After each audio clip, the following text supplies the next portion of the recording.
Listen, right? This book has the most disgusting, most cruel, most detestable Stephen King villain that I've ever experienced. Also, he made me cry. Stephen King made me cry. This is more than a book review. This is therapy. We need to talk about it. Hello everyone and welcome back to another paperback journey where today we're going to be talking about Wizard and Glass. This is the fourth book in the Dark Tower series. This book kind of deviates from the others in the series that I've read so far anyway, in that it jumps back in time into Roland's past and we're given a glimpse into what made him the man that he is today, answering some questions that have been hinted at in the previous books, and honestly, it was kind of satisfying. Now, this book is a little bit divisive or divisive, if you feeling a little bit fancy. Some people told me, oh, this is the best book in the whole series, and other people said, actually, this is the worst book in the whole series. You're definitely not going to like it. In fact, just read the first 100 pages and the last 100 pages. Can you believe that? Just to let you know, I'm diving right in with the spoilers. I just want to get into it. If you haven't read this book already, what the hell are you doing here? Go! So let's talk about the big scenes in this big book. And I've got to start with Blaine the Mono. One of the funniest comments that I read after reading this book is that Blaine the Mono was defeated by dad jokes. And that is absolutely true. And I get what Stephen King was going for with this. Blaine the Mono is such a highly intelligent being that his one weakness is stupidity. And that's something that Eddie has in abundance. Don't get me wrong, I love Eddie. I think we all do. But he can be a little bit childish sometimes, and he really used that to his advantage. With that said, I thought it was a little bit silly. I thought it was a little bit anticlimactic. To me, it felt like Stephen King wrote himself into a corner and he didn't know how to get out. I just don't think it satisfied in the way that I wanted it to, and I definitely would have been pretty annoyed if I waited 6 years for this resolution. Luckily, I have the whole series ready to go. One thing I really enjoyed was the tie-in with the Stand. You remember when they arrive in Topeka, they find the newspaper clipping. And in this newspaper clipping, it talks about Captain Trips and how this is spreading across America. It was really satisfying to see how these books in the multiverse are interlinked. And I have to admit, though, I was kind of hoping that one of the characters from The Stand would have been there. The one that I was really hoping for was Trash Can Man, because there are large parts of The Stand where Trashy is he's off somewhere doing his own thing. I was really hoping that they were going to come across him, that he was just going to come walking across on his way to a power plant or something like that. That would have really been great fan service, but you can't get everything you want. Probably the best thing about the book is that we get to meet the characters from Roland's past. Roland has a way of avoiding questions, and sometimes that can be really frustrating because you want to know what's going on. You want to know what is motivating his actions, and we get a lot of that in this book. He's always saying, oh, that's a story for another time. That's a story for another time. Well, it turns out that this was the time for the story. I thought it was especially cool to meet the fellow gunslingers from his past, and especially Cuthbert. And I know that's going to annoy some people. It annoyed me when I found out, because I had been pronouncing his name in my mind as Cuthbert until Shimi, later on in the book, actually sounds it out and pronounce it as Cuthbert. Cuthbert. I don't like that. But yeah, so many times Roland has mentioned that Eddie reminds him so much of Cuthbert, and you could definitely see why. Because he's a risk taker, he's witty, he rarely takes anything seriously, and he's probably, I would say, my favorite character in this book. Another highlight from this book was Rhea of the Coos. Whew. Some character, man, and another really cool character name. I say highlight. She is probably my most hated Stephen King villain that I've come across so far. What I want in a villain is to hate them. I don't want to feel kind of ambivalent towards them. Stephen King gives us so many characters to love. I want characters to hate. And Rhea of the Coos definitely, definitely fits that bill. Her little domain was so atmospheric. She's like a character straight from a nightmare. And the way she satisfies herself with her pet snake in her little swamp. It's no wonder that people are afraid to go out there and visit her. I wouldn't go out there. In my opinion, the best scene in the whole book was the standoff with the big coffin hunters in the bar. This felt like watching an old Western. I loved it. There's a technique that's used in fiction called Save the Cat. And basically, it's where if you want the reader to fall in love with a character, then just have them save something or someone who is extremely vulnerable. And it's implemented so perfectly here when Shimi is getting bullied by the big coffin hunters and Cuthbert steps in to intervene. Instantly, he won my heart in that moment. It was great how all the gunslingers had each other's back. And, you know, it was so tense. It was great foreshadowing as well for Eyebolt Canyon for the scene that comes later.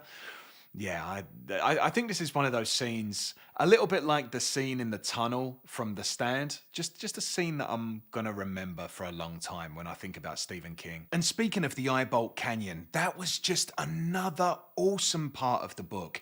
Getting to see firsthand how clinical and efficient the gunslingers are at killing. It just kind of showed how valuable a gunslinger is. It really demonstrated that really well. Even though they were totally outnumbered, it was like men versus boys out there. The big coffin hunters, for all their bravado and all their posturing, especially of Jonas, they didn't stand a chance. Now, one of the things that I didn't like is that in a book with all of this tension, every so often, I would be reminded that, oh, this is a prequel, so I already know roughly what happens to all these characters. And that lowered the stakes for me. I knew Roland was going to be okay. I knew he would make it. I knew that the gunslingers, the other gunslingers would not. I knew as well that Susan wasn't going to be around. And so, you know, and that's not the book's fault. I just think it's one of those things where all prequels kind of suffer from this. Okay, look, I've been putting it off for long enough now. Let's talk about Susan Delgado. The romance between Susan and Roland was surprisingly well written. I didn't know that Stephen King could write romance so well, especially teenage romance. And because the romance between Roland and Susan was so softly sweet, where she brought out the brighter side of Roland and he brought out the stronger side of her. The obstacles that they overcame together, it just made the conclusion so much more devastating. And add to that she's been betrayed by her aunt, who's kind of like leading the charge, by the way, and also by the whole town. And why? Why are they betraying her? Because Rhea of the Coos told them to? How? Where's the justice? Like, how is it that someone so pure can be betrayed just because someone so corrupt has convinced you to? Where, did you not have a moral compass? And I know they're all just under the spell of this mania that's taken over them, but oh man, I hated it. I just hated Rear of the Course. And they're doing it gleefully. they're dancing, they're singing, they're all chanting. Don't forget, she's carrying Roland's baby as well. Dude, man, like this was like injustice of Red Wedding proportions. And just knowing that Roland had to witness this when he was looking into the grapefruit or the wizard's glass, and he was just helpless to stop it. He often has scenes where he's distant and he can't allow himself to get close to people. And that's what I think this whole book was about. It just reconfirmed why Roland is the way he is. It really shaded his character for me. And now, whenever I see Roland sitting by himself, I'm going to know what he's thinking about. Because how could he be thinking about anything else other than this moment in his life?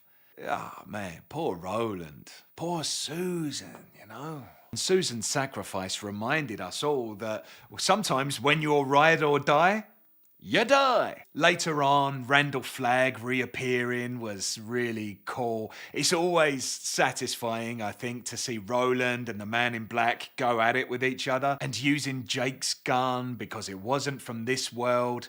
Really cool. I have a couple of complaints. For example, all that Wizard of Oz stuff at the end. Why? Like, I didn't understand it. I didn't get it at all. Was it just an illusion that Randall Flagg was using to mock Roland? I don't know. And again, the TikTok man.